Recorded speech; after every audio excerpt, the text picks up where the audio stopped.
All right, let's jump right in. We're going to talk about something that's absolutely fundamental to Power BI, and honestly, one of the most critical parts of getting it right, data refresh. Think about it. If the reports aren't showing the latest info, they start to lose their value, and even worse, people stop trusting them. So, today, we're going way beyond just that little refresh button and into how you can really master this whole process. And this is the question at the heart of everything, isn't it?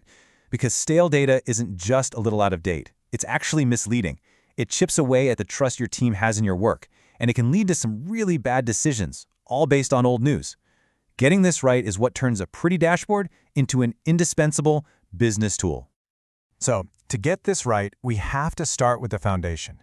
You can't master data refresh without first understanding how your data gets from its source all the way into your report. Just think of it as your data's lifeline. We need to make sure we know exactly how it works. At its core, data refresh is a pretty simple idea, right? It's just a process of updating your data sets. It's the engine that makes sure all those awesome visuals you built are actually showing what's happening in the business right now. The concept is simple, but the execution, well, that's where the real magic is. You know, what's kind of wild is that your entire refresh strategy is pretty much decided the second you connect to your data. If you choose import mode, you're literally taking a snapshot, a copy of the data at that moment. And just like any photo, it gets old, which means you have to schedule refreshes to keep it current. But if you go with DirectQuery or a live connection, you're not holding a copy at all. It's more like you're opening a live window directly to the source. Every single time someone opens that report, bam, they're seeing the very latest data. Okay, so once you know your connectivity mode, you can start digging into the refresh toolkit.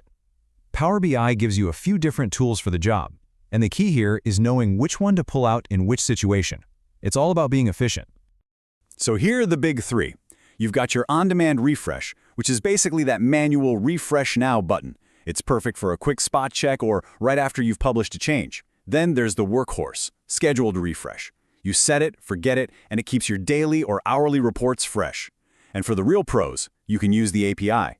This lets you do some advanced stuff, like building refreshes into bigger data pipelines so a report only updates after a database load is totally complete. Pretty cool, huh? Now listen up, because this one is a massive performance booster, incremental refresh. Just imagine you have 5 years of sales data in your model. Do you really need to reload all 5 years of data every hour? No way.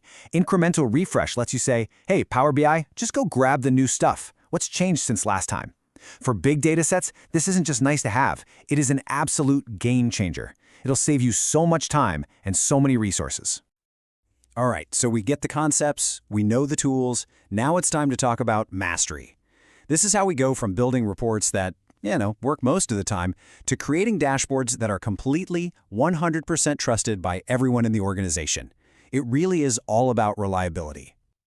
This might be the single most important thing to remember. Seriously, there's this temptation to set every refresh to run as fast as possible, but you have to resist it. You've got to ask yourself, does the finance team really need sales data updated every 15 minutes? Or is one refresh every morning before they get to work perfectly fine? Aligning your schedule with what the business actually needs is going to save you a ton of system resources and lets you focus on what really matters. So here are the keys to the kingdom. We already talked about incremental refresh. That's huge. But 2 other critical ones are setting up failure alerts so you know about a problem before your users do, and optimizing your queries. Always remember this. A slow, clunky query in Power Query will always lead to a slow, clunky refresh. Get your queries lean and mean first, and you'll avoid so many headaches down the road. Here's a really simple way to put this into practice. Just create a little mental checklist to run through before you even think about scheduling. Are my queries fast? Did I test any changes to the data structure? Is my gateway up to the task? I promise, building these simple habits will prevent the vast majority of common refresh failures. At the end of the day, all of these best practices, the query optimization, checking your gateway, testing changes, it all serves one single overarching goal: trust. The whole reason we do this, the reason we master data refresh, is to make sure that when a decision maker looks at our dashboard, they have absolute, unwavering confidence in that data. Because without that trust, nothing else we do really matters. So I'll leave you with this final thought. Your refresh strategy isn't something you can just set up once and then forget about.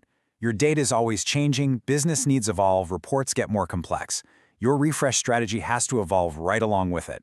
So keep it agile, Keep it aligned with the business, and you'll always be delivering true,